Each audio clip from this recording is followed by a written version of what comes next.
Welcome to Inclusion Bites, your sanctuary for bold conversations that spark change. I'm Joanne Lockwood, your guide on this journey of exploration into the heart of inclusion, belonging, and societal transformation. Ever wondered what it truly takes to create a world where everyone not only belongs, but thrives? You're not alone. Join me as we uncover the unseen, challenge the status quo, and share stories that resonate deep within. Ready to dive in? Whether you're sipping your morning coffee or winding down after a long day, let's connect, reflect, and inspire action together. Don't forget, you can be part of the conversation too. Reach out to joe.lockwood@seechangehappen.co.uk to share your insights or to join me on the show. So adjust your earbuds and settle in. It's time to ignite the spark of inclusion with Inclusion Bites.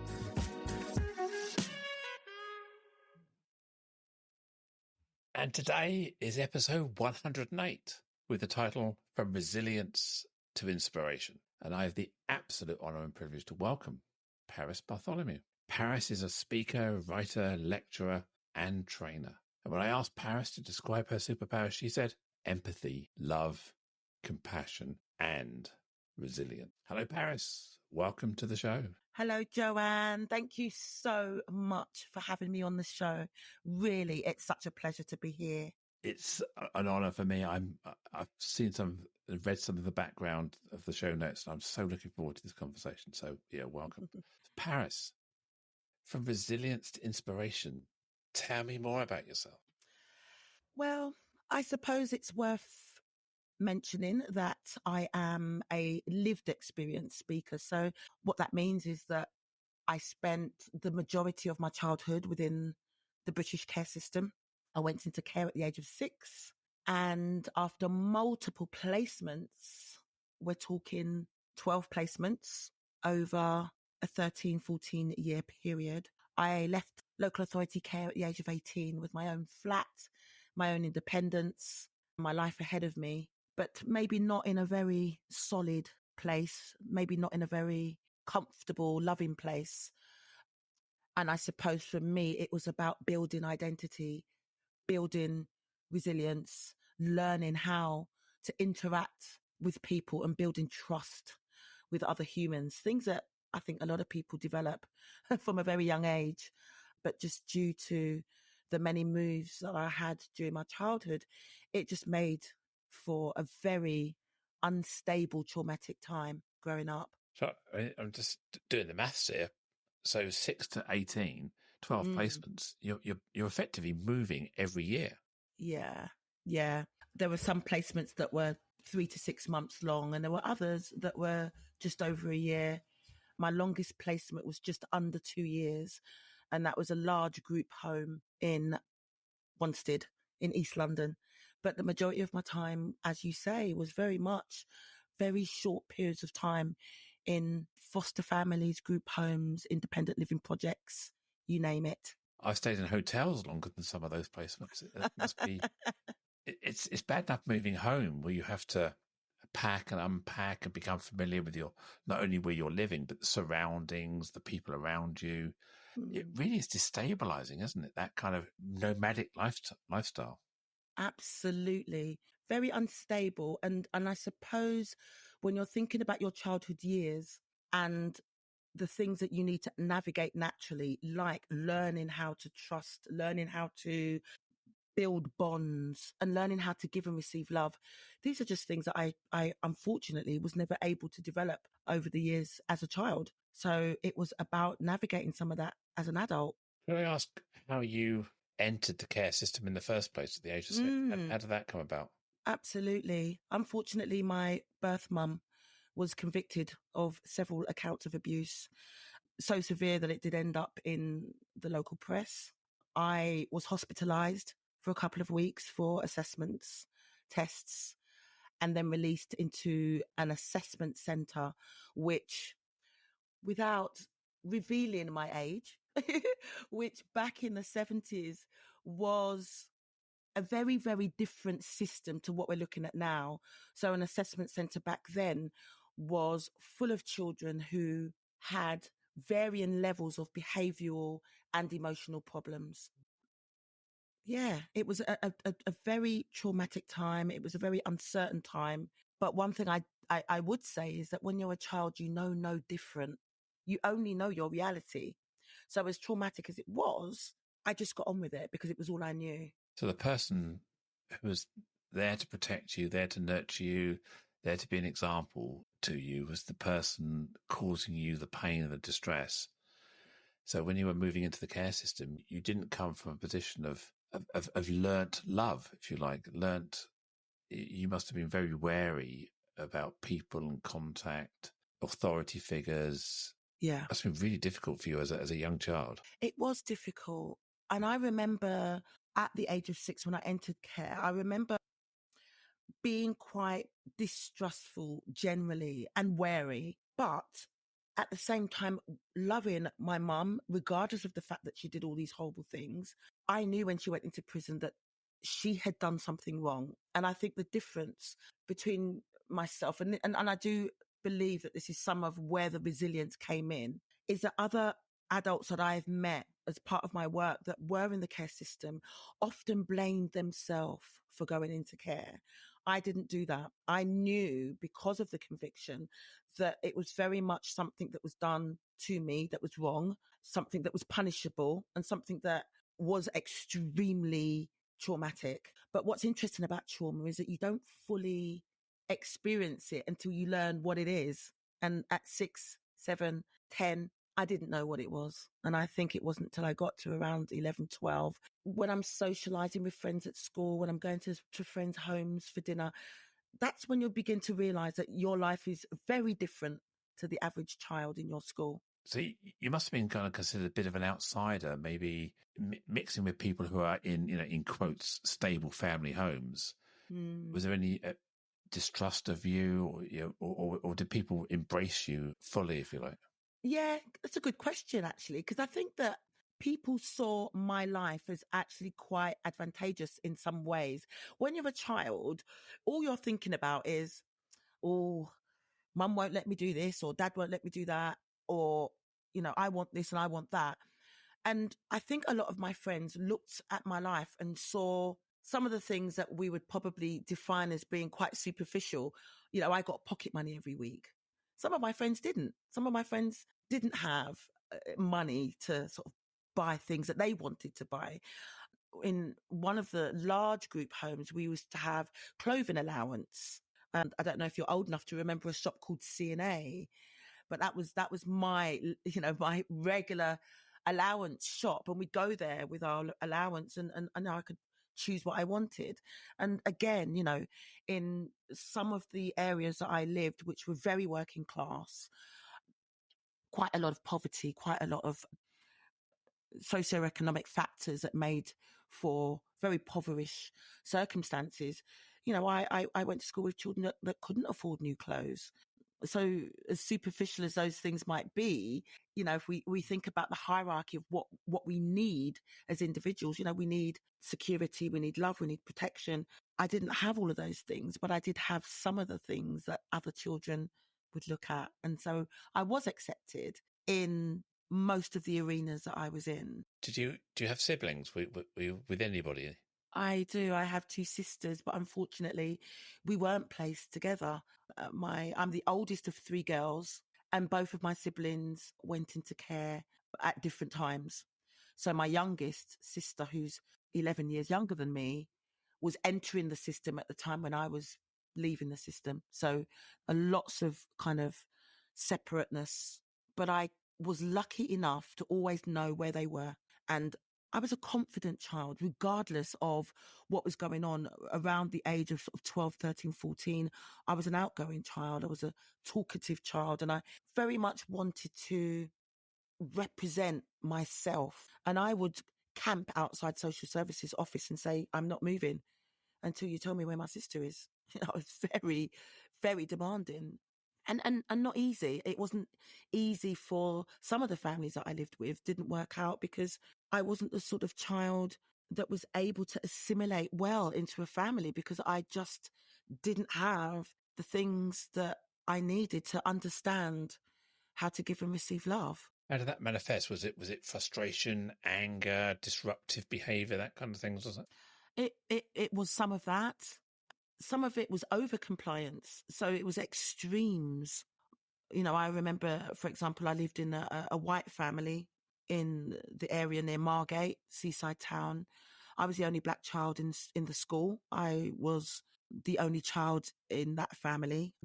And it was very difficult because I knew nothing about my heritage. I didn't understand the fact that I was black. Yes, I knew I was different. Yes, obviously, it was obvious to me that I was different in many ways. But because my cultural needs were not being met, it was very difficult for me to then look positively at what it meant to be a black child. And that made me angry.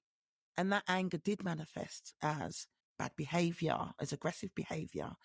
Yeah, if you were the only black child in a school and within a foster family, they would have had very little experience of racism or, as you say, your cultural needs, Yeah, your nourishment as a young black girl, if you like, and what you yeah, needed growing up. You needed role models. absolutely. You needed someone who could bounce off of and respect and look up to, and you had none of Yeah, that. You were living in a white environment. yeah.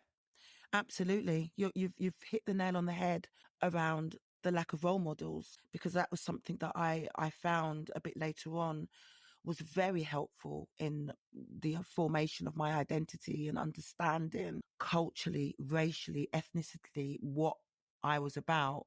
I think what was really difficult for those particular foster parents, as you said, they didn't understand racism. They didn't understand. And it was difficult for them because they weren't armed with what they needed to protect me. The school did what they could. But again, you know, when you're in an environment where they've never had to put these things in place before, and now you've come along, it's very much a case of, well, what do we do here? How do we navigate this? Yeah. And I certainly didn't have the answers at that age. No, I mean, it's hard for me to create a sort of like a link to your lived experience because it is so detached from my reality. And yeah, I can feel the way you're talking about describing it. It must have been really, you know, you were 10 years old and something, you know, 12 years old or younger. And it was, so did you exit the care system at 18 with a good education, with the tools for life, or were you lacked some of that? I was lucky enough to, as I said earlier, have the confidence and strength, maybe courage even, to be quite demanding about what I wanted. And when I got to the age of 15, I said to my social worker, I've had enough. I've had enough. We are 9 placements in. I am tired. I am fed up and I want something different for myself. And the only option that I can see at this point is independence and freedom. Can I have a flat? Can I just get on with my life? And my social worker said, you're 15. Of course you can't have a flat. But what I can do is meet you halfway. She said, I really want you to just give this foster system a chance one more time. So at 15, I had my final foster placement, which again didn't really work out. It was with a black family. It was a single parent family, a lovely woman who I'm still in contact with, actually. And it didn't work out because I was hell bent on independence and freedom, just like most 15-year-olds, actually. I don't think I was very different in that respect. So I then moved into a Bernardo's semi-independent living project. It was just before my 16th birthday, and I was able to have my own room. A member of staff, a residential social worker, would come in the evenings at around 6 p.m. and they would be there till 6 in the morning, just in case anybody needed them. And there were around, I think, 8 or 9 rooms. Everybody had their own room. And we had a small allowance every week and we had to pay rent. And it was a taste of freedom for me. I was at college. I was doing performing arts. I knew where I wanted to go in my life. And this taste of freedom really gave me a little bit of an insight into what I wanted for myself. And I grabbed it with both hands. I paid my rent on time. I went to college. I finished my course. And then I went into another placement at the age of 17 before getting my flat at 18. And by the time I got my flat, I felt a little lost, a little confused, but I'd had 2 to 3 years of so-called adultness. I'd had an opportunity to find my feet. So by the time I got my flat at 18, I was ready. I was ready for that independence. And I say I'm lucky because I know a lot of young people are not ready at that age. Yeah, I think we called this episode "Resilience to Inspiration." Your lived experience over those years from the age of 6 taught you that necessity of resilience, having to cope with meeting different families, different schools, a lack of stability in your life. Yes, you rebelled. Yes, you were probably angry. Yes, you were frustrated. But it gave you those life skills, if you like, to be able to stand on your own 2 feet. And you when you were ready, you were ready. Yeah. Yeah. I was ready. I remember I had this lovely little brown Filofax that I bought from W.H. Smith's.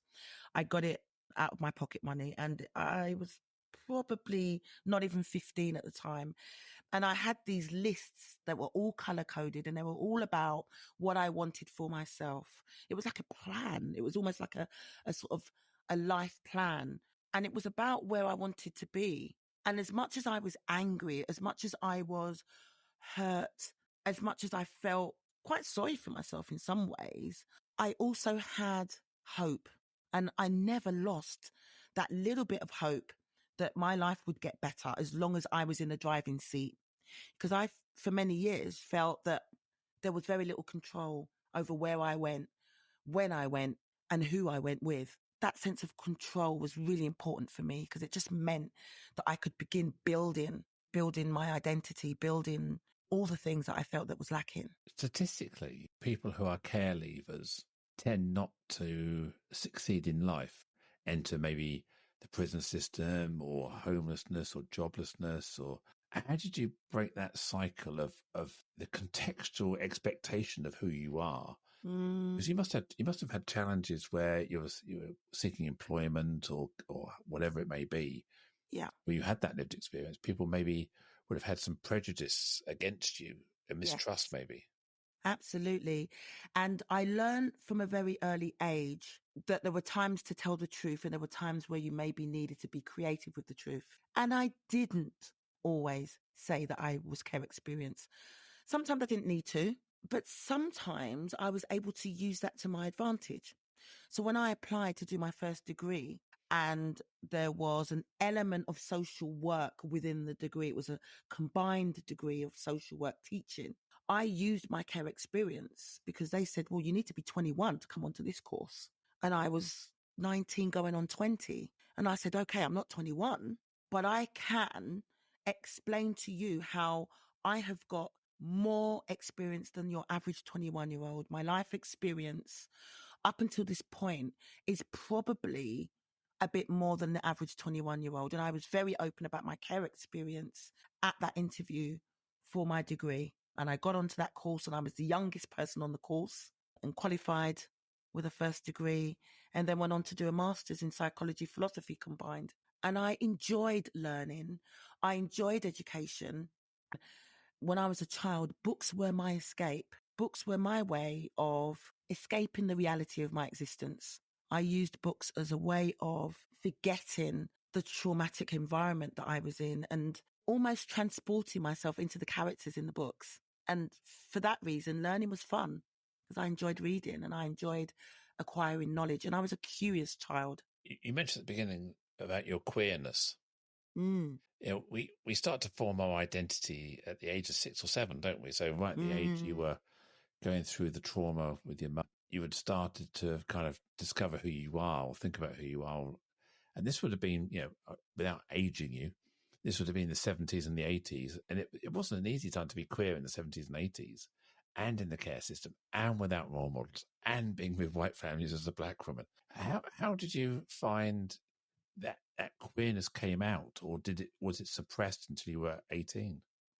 I did not see myself as queer until I was well into my 20s. I was so busy navigating the real basic aspects of being a child, puberty, adolescence, friends, socializing, all of that kind of, and then the care experience of the moves, the many, many moves and the adaptation that meant. Some of the families I lived with were very religious. So I was navigating, this religious environment that said, men and women get together and then they have a child, and I never questioned any of that because I was so busy questioning my sheer existence. And so I didn't navigate sexuality. I dated boys. I enjoyed the company of young men and didn't question any of that until I was well into my 20s. And I remember there was a show called the Vanessa Show. And me and a couple of friends, we applied to get on this show. And I'll never forget, the episode was all about gay marriage. And this was in the 80s when, as you said, queerness was so unacceptable. And Vanessa had this show all about gay marriage. And I remember one of my friends who was in the audience at the time, stood up and said, "It's Adam and Eve, not Adam and Steve." And I just turned around and looked at them and went, "What did you just say?" I was absolutely horrified that I had a friend that had that view. And at no point had we had any conversations about sexuality, dating, relationships. It was just assumed in my mind that people respected and loved each other and that it was all about who you was and not about who you slept with. And it shocked me to the core. And it probably was around that time that I started exploring my relationships with women. And I remember writing a short piece entitled "All the Good Things About Being in Care," all the good things about not having a mum and dad that loved me and kind of raised me. And one of those things on that list was the fact that coming out was easy. I didn't need to worry about how people were going to see me. I didn't need to worry about a mum or a dad that loved me, that expected me to be a certain way. There were no expectations put on me. I was able to be who I wanted to be. Do you still have contact with your sisters? Are you kind of close and you've Very, very close. Like I said, I was that naughty, mouthy, confident, slightly passive aggressive individual that would camp outside social services and say, "Look, I'm not moving. Where's my sister?" We have such a close relationship, and I'm so grateful that they are a part of my life. I've got nieces, I've got nephews. I don't have any of my own children, so I love being an auntie. I love having my nephew over during the summer holidays and then at the end saying, "Off you go, goodbye." When my nephew Thomas was a baby, it was just brilliant. He'd start crying. I'd just hand him straight back, my relationship with my sisters means the world to me. And I honestly don't know what I would do if I didn't have them in my life. Do you forgive your mum? Absolutely. I had to, for my own mental health, for my own strength. It took a long time. I was angry when she came out of prison. The contact that we had was so sporadic. She would just turn up out of the blue sometimes, and I often wouldn't know when she would be there and when she wouldn't. And that upset me. I would visit her, and there would be times when she would just open the front door, say, "What do you want?" and close the front door. I mean, it was very, very difficult. But what I had to do, and this is the run up to forgiving her, I had to accept that she wasn't going to be the person I wanted her to be. And I honestly believe that the part of that resilience that I've got is about accepting my life for what it was, accepting the things that I could control and the things that I can't. And I couldn't control my childhood and I can't control the past. But what I can control is my responses to those things. And my response to my mum was anger. I had it out with her. I did. And she was unable to say sorry. She was unable to accept what she did, regardless of her prison sentence. And it took a while, but I had to say, well, you know what? She won't. And that's going to have to be fine. It's going to have to be just fine. So I did forgive her for myself, not for her. So you've kind of taken the power back, if you like. Definitely. Taken the power back, taken back the control, and really put myself in the driving seat of my life, bit by bit. So talking about your life, so you 18, independent, in a flat, carving your own way in the world, looking after your sisters from a distance and as much as you can, keeping in touch, doing your degree, doing your master's. Then where? Then what did you go on to next? My younger sister was having quite a difficult time. So I applied to be a foster carer. At the age of 20, I was granted short-term foster carer status. My youngest sister came to live with me. She lived with me for 2 years. I was able to get a 2-bedroom flat so that I could accommodate her. And the trauma that she experienced at the hands of my mum had such a detrimental effect on her that I had to make a decision as to whether or not I could provide what she needed emotionally, physically, socially. I made the decision that she would be better placed in a permanent family as long as it was a family that she would be able to stay and not have what I had, moving around constantly. So she left me after a year and a half and moved into a permanent family. So I was a foster carer for a short while. I moved to Birmingham, carried on studying, carried on working, started doing some teaching, came back to London. I live in Essex, on the London-Essex border now. And I was working for a school for a while. I was a secondary school teacher before moving into training and development. And I really embraced the whole aspect of care, as well as having this personal experience. I knew that I had the skills to support and to care for other people. So I did loads of work with different charities, lots of voluntary work. And that gave me the experience I needed to go on and become self-employed as a trainer, developing my own training skills and providing training to professional teachers, youth workers, psychologists. And so now I combine teaching and training and speaking. So I noticed in the show notes you mentioned that you did some work with Samaritans and Crisis. What sort of trauma were you dealing with day in, day out? Because it's not all suicide ideation. There are other crises that people go through as well, aren't there? Much crisis in terms of things like, gosh, during the lockdown, when I was at Samaritans, a lot of the volunteers were older people, retired people. So you can imagine during the COVID outbreak, a lot of them were off. So I was covering 4 to 6 shifts a week at Samaritans during the lockdown period. I enjoyed it because it was an opportunity to come out of the house. I had a letter from Samaritans that said, you're allowed out, you're supporting. I was going to branch, I was on the telephone, I was doing 4-hour shifts. And these were people that were in domestic violence relationships, in lockdown with partners that were abusive. These were students that were in lockdown at universities miles away from home.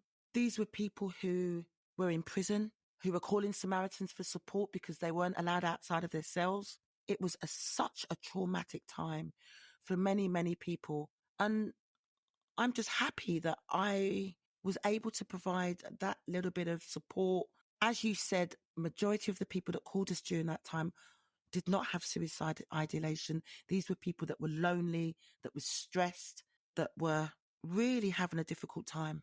How did you manage to stay detached and objective? Because you're doing that many shifts with the people that are calling in and you're involved with. It must be really hard not to become involved emotionally and connected with them. I appreciate you don't know who they are. They don't know who you are. Yeah. But you still must absorb some of that pain. Yeah. I learned some what's called somatic practices, things like Tai Chi, things like going for lovely long walks and being very mindful when I'm walking. I learned meditation. You know, these are things that have kept me healthy, kept me well. I'd finish a shift and I'd literally go for a walk. I'd walk for 45 minutes. I'd absorb the atmosphere. And during lockdown, walking was lovely because the streets were just silent. There was nobody around. There was hardly any cars on the road. The air quality was better. It was just really nice to just go for lovely long walks. And we had a lovely summer in 2020. I'd go jogging and I'd use that time to really just detach, if for want of a better word, from some of the stuff that I'd heard and really look after myself. You know, self-care and self-love is, something else that I've learned to do over the years. I've learned to really take time out for me.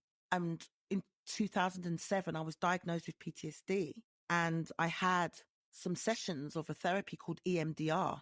I don't know if you've heard of it. Eye movement desensitization reprocessing. I found that very helpful. It helped me with childhood trauma. It helped me unpack and unpick some of the stuff that I had lived with and held on to. And also talking therapies. You know, I say to everybody, you know, regardless of your childhood, regardless of your background, everybody should spend time working on their mind, developing their mind. And I found therapy really helpful for that.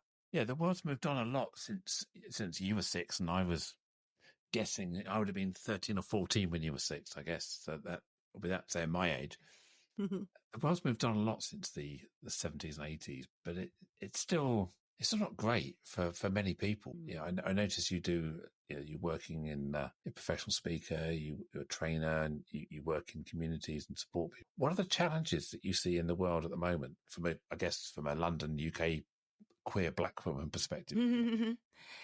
I think some of the key challenges at the moment are professionals being able to have the right training, the right support, and the right ability almost to be themselves and be secure and protected within the workforce around inclusion, around diversity. Diversity and inclusion are real buzzwords at the moment, but I think that companies are still ticking boxes to an extent. And I think that there is still a lot more work that needs to be done about sort of how we actually practically really kind of take seriously the idea that we need to be moving towards a culture of inclusion. We need to be thinking about trauma-informed practice that is inclusive, completely inclusive. And people like myself with lived experience, people like yourself with lived experience of diversity, we're the people that companies should be calling on to come in and support what they're trying to do. I think the key issues at the moment are things around neurodiversity, things around understanding the talents of people who are on the spectrum, for example. What support mechanisms should be in place for those people? But recognizing the amazing talents that we all bring. And that's what diversity is. Diversity is that acceptance that we're different, but we're special, and we've all got something that we bring. And it's about being able to really see the talents that we've got. I think health and well-being in general and mental health is just massive at the moment, with more and more people being diagnosed. But I've noticed if you like, a backsliding into old practices.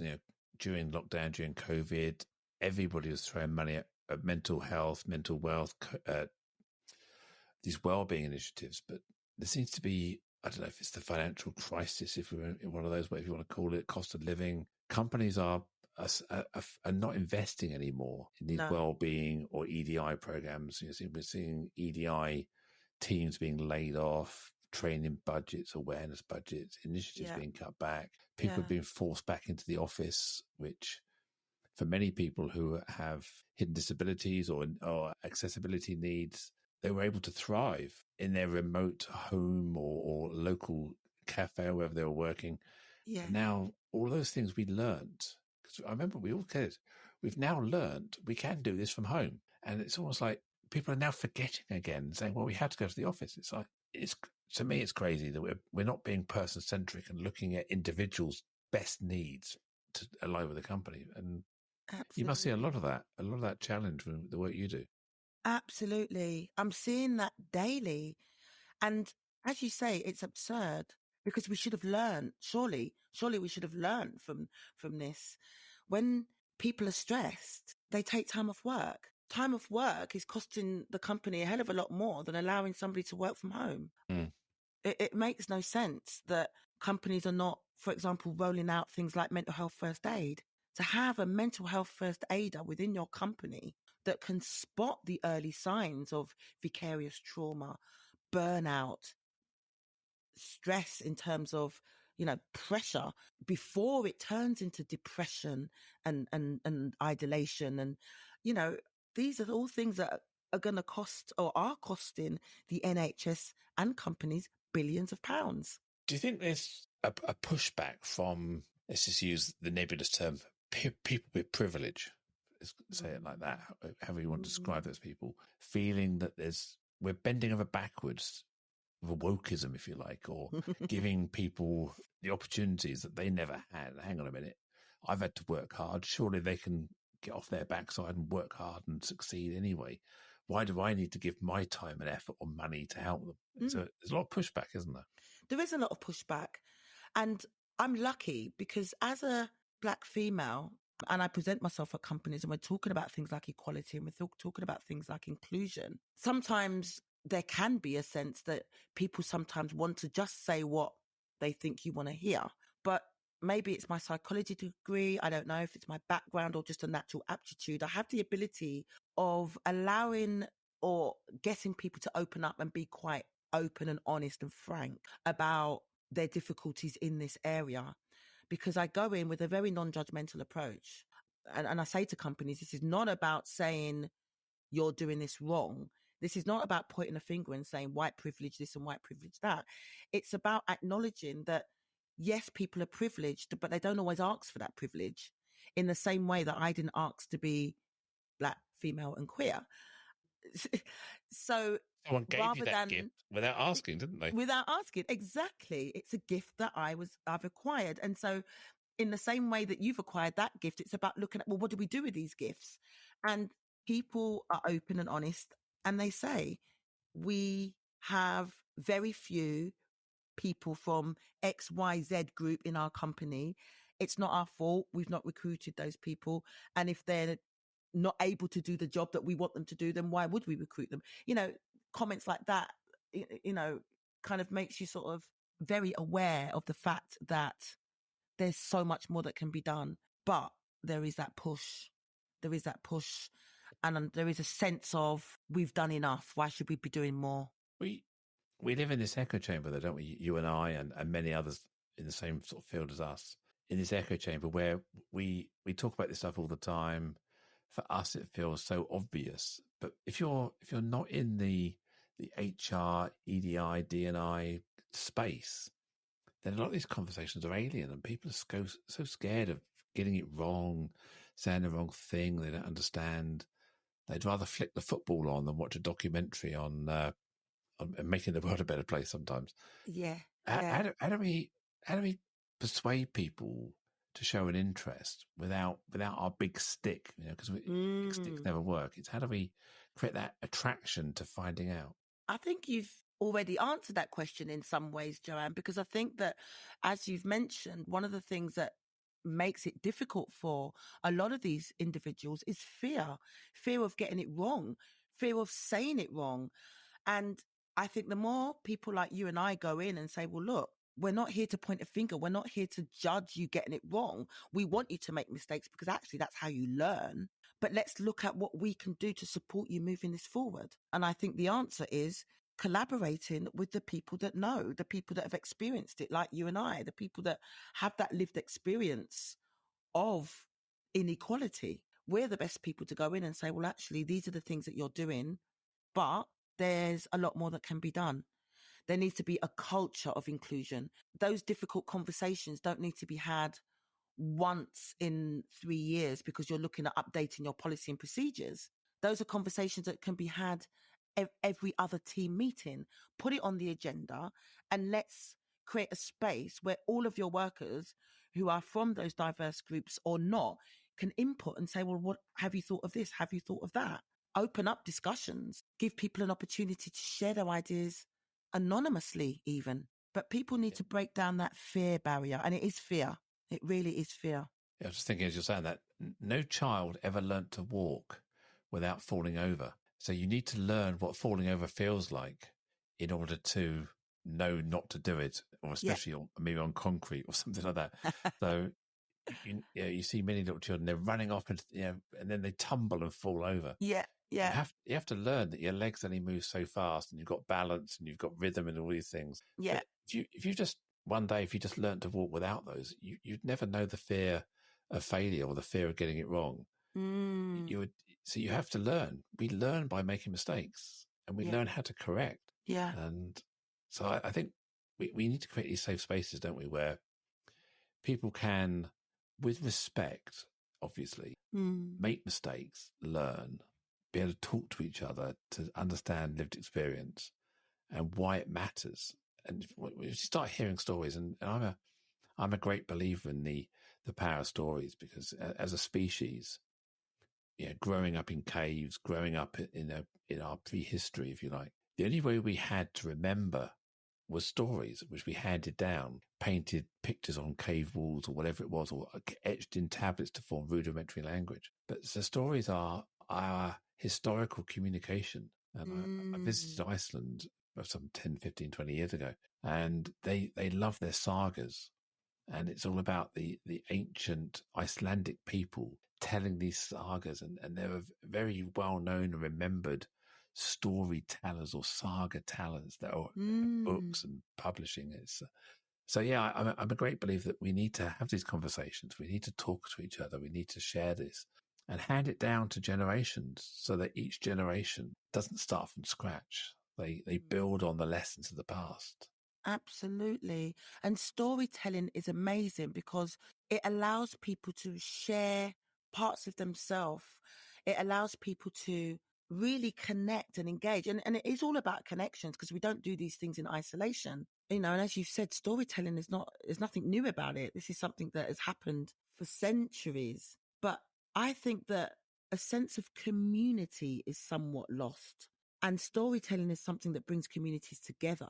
And on that note, you're writing a book. Did I see that? You're writing a book. Well, you've written a book and you're waiting to have it published. So that's correct. What's the book about? What inspired you? My life story inspired me to write the book. The title of this podcast is pretty much the theme of the book. It's not the title of the book, but it certainly is the theme. And you mentioned it earlier. Lots and lots of care experience people are in prison. They are homeless. They are using drugs and alcohol. They are trying to recover and live with mental health issues and mental illness. And I want people to understand that you can have adverse childhood experiences, traumatic childhoods, and still lead productive, successful, happy lives. Your childhood trauma hasn't got to be the story that you tell yourself day in, day out as an adult. It can be the backdrop and it can be the springboard which catapults you into amazing things. That's kind of what I'm trying to do with the book. It is about me. It is about my life. It is about the many moves, but it's also about the inspiration that I try to share as a person that has lived that experience, but also come through the other end. And I like to think come through the other end in a fairly successful way. I'm looking for publishers. I finished writing it in October last year. And so I've just been trying to get it out there and find a publisher that's going to take me on. Not thought about self-publishing? Or do you want I have thought, to go through a publisher? I have thought about it, but I would love to go through a publisher because it's my first major piece of publishing. I'd like a bit of a handhold. I'd like somebody to come along and say, do you know what? This needs changing. That might need a little bit of padding out.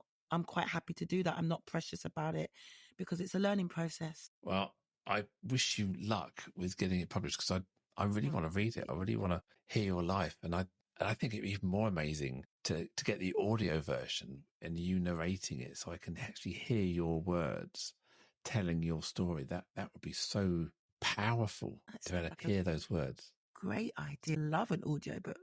Yeah, so fantastic. Yeah. So what do you do right now? So you say you're speaking, you're training, so you're working with organizations and some charity work still? I'm doing some charity work still. So you mentioned crisis. That's my personal kind of passion. I've been with Crisis for 19 years and I only do the Christmas. So I do the Christmas and New Year. We run a day centre in East London and we have the hotels in the Docklands area of East London that I am a part of. But at the moment, a lot of my time is around speaking engagements and training. I'm an associate trainer for Fostering Network. So I do quite a lot of consultancy work for them. I do some speaking work with Bernardo's, NSPCC and some other corporates. And so I'm looking at really developing that a bit more and sort of continuing supporting through Samaritans. I'm only doing one Samaritan shift a fortnight these days, but it's enough. And I'm at college doing British Sign Language. So that's exciting. I love learning. So I've always wanted to be fluent in sign language. So I'm on my level 2 at the moment, navigating that, which is great. Oh, That's brilliant. I've got some friends who have cochlear implants, and they sign and lip read. Yeah, and it's a fascinating. I just haven't got currently I haven't got the drive to do it. Maybe one day, But it's interesting to hear that you're still engaging with the fostering system and the care system to feedback your lived experience, and because the people I know who've been through care, who black or brown, had so many experiences of being fostered with white families and losing their cultural identity and their heritage and things like this. I'd like to think we've evolved as the care system evolved a lot since then. Very much so. The 1989 Children Act was one of the first pieces of legislation to specifically mention cultural heritage and the fact that when a child is placed with foster carers, it's not that the foster carers have to specifically be from exactly the same culture or cultural experience or race as the child, but they have to have links in those communities. They have to have the ability to actively engage that child in identity work. They have to be able to give that child continual cultural support and collaborate with other community groups and organizations that can provide that. For example, I remember one foster carer that shaved all my hair off because they tried to wash it with this soap and it just turned into a matty mess. So they just shaved it off with the clippers. And I was called a boy for ages. And I just remember the trauma of turning up to school and everyone just laughing and just saying, you've turned into a boy. And for me at that, I was about 8 or 9 at the time. I was so traumatized by it. And so it's just really, foster carers understanding that children have cultural needs, children have identity needs. And it's great that you've got a spare bedroom and you've got all this love to give, but you also need to be able to meet that child's cultural and identity needs as well. Yeah, you better enrich their experience with all their dimensions as well. Yeah. Absolutely. Completely. And it needs to be therapeutic and it needs to be supportive and it needs to be educational. It's about ticking all of those boxes. And being with the fostering network has just given me that ability to be part of that screening process for foster carers so that when I'm training them, I can give specific feedback to say, well, look, this person seems like they really know what they're saying and they're willing to learn. Yeah, regretfully, there'll always be demand for fostering and the care system because of someone's family situation, whether it's not just domestic violence or abuse, but also tragedy and trauma in people's lives. Absolutely. And I guess if we also look at the impact of people who are maybe migrating to this country, we see lots of unaccompanied young people who are arriving on our shores with no means of support, parents or family around them, escaping from war or other tragedies from their home country. So I guess that makes it even more complex when we've got language challenges as well as identity challenges and coming from war zones and escaping potential death or situations where you are fleeing for your lives, aren't you? Yeah, horrific violence, horrific family and cultural events, and events that in some countries are being meted out in the name of religion and politics and all the rest of it and tradition. You're right. There is a massive need for more carers that can respond to those needs, that can respond to what those children need. And you mentioned earlier about cuts being made, and that's the concern, that's the worry, because actually what we need to be doing is pumping more money in those directions so that people that haven't got all of the skills to support those types of people can develop those skills because the resources are there for them to be able to develop those skills. Fascinating, Paris. Wow, absolutely blown away by our conversation, and I feel privileged to have met you. Yeah, several times in person, and I'm sure we'll meet many times again in the future. But you have certainly opened my eyes and my heart and all of me to your lived experience, and I've got a greater understanding of care and the potential. And it doesn't have to be the end of anyone's life. It's just the beginning. Absolutely. So I'm sure others listening today will want to get in contact with you. What's the best way of getting hold of you, finding you, tracking you down? So I do have a website. I have a website that's specifically dedicated to my training, and you can find that at survivegrowinspire.com. That's Survive, Grow, Inspire. And I also have my speaking website, which is parisbartholomew.com. Of course, I'm on all the usual platforms, LinkedIn and Instagram and TikTok even. But it would be great if, if you want to connect with me and open up a conversation, because I'm all about storytelling and conversations. As you said, that is definitely the way forward. I love your email address.